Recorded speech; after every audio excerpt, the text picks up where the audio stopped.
So sisikwatin ko na lang. So ito ay may uring mga kaibigan. So, oops. Ayan o.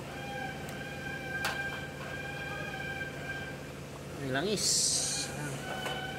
Sala.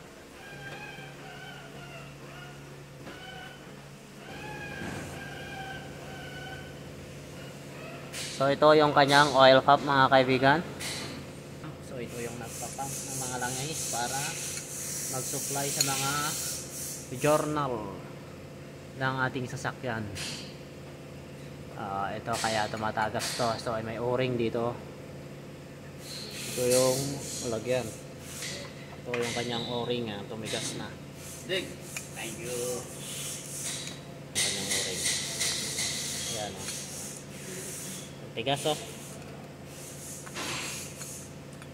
So papalitan to buo.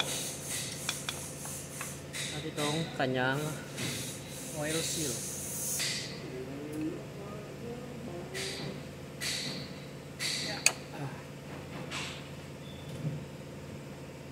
Yan. Ito yung kanyang front engine oil seal. So dito natin nakikita yung kanyang timing. Kapag nag-timing tayo, sa ipakita sa inyo. May dot yan. Dito yan o. Yan yung kanyang timing mark.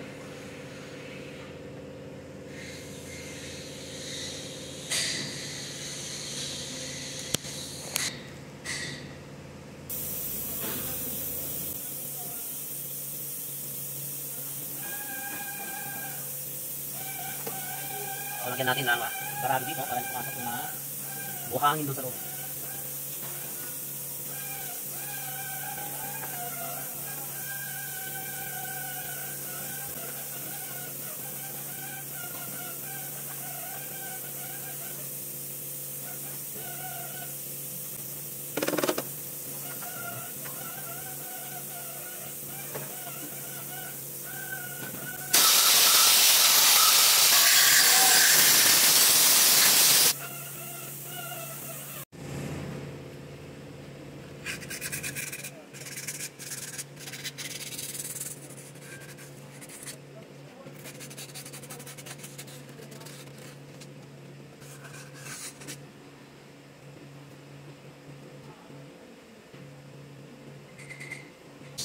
So lagyan lang natin ng grasa dito mga kaibigan para kumapit itong ating o-ring.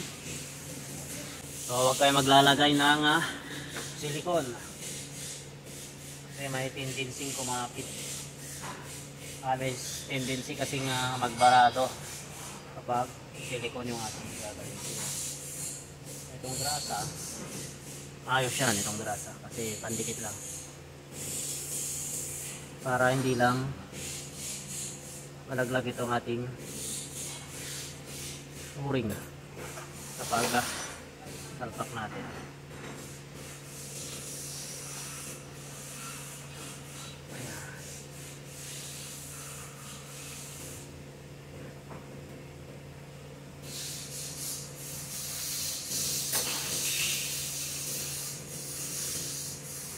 So ayan, grasa lang ang ating ginamit mga kaibigan. So wag tayo maglalagay ng silicone. So makikita nyo itong butas na yan. Kapag nalagyan yan, hindi na makakadaan yung langis. May mga maliit na butas yan. Tsaka dito. Baka pupunta pa dito yun. Yung silicone kapag naglagay tayo. So makikita nyo dito, malapit lang.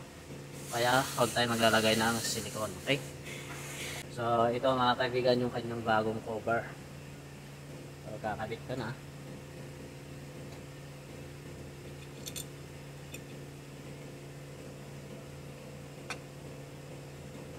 Ayan.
So ayan mga kaibigan, tapos na naman tayo sa isa nating gawa. So ito, ilalagay na lang ito kanyang tornilyo dito sa pulley at yung mga belt para mapaandar na natin ito.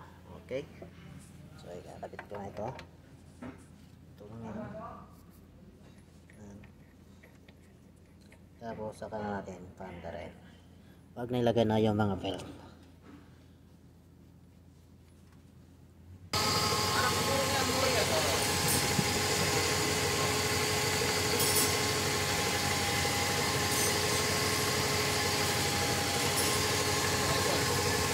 Sine-check ko lang.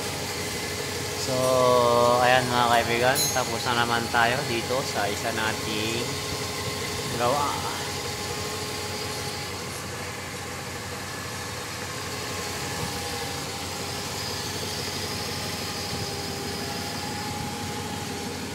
Double check lang. Okay.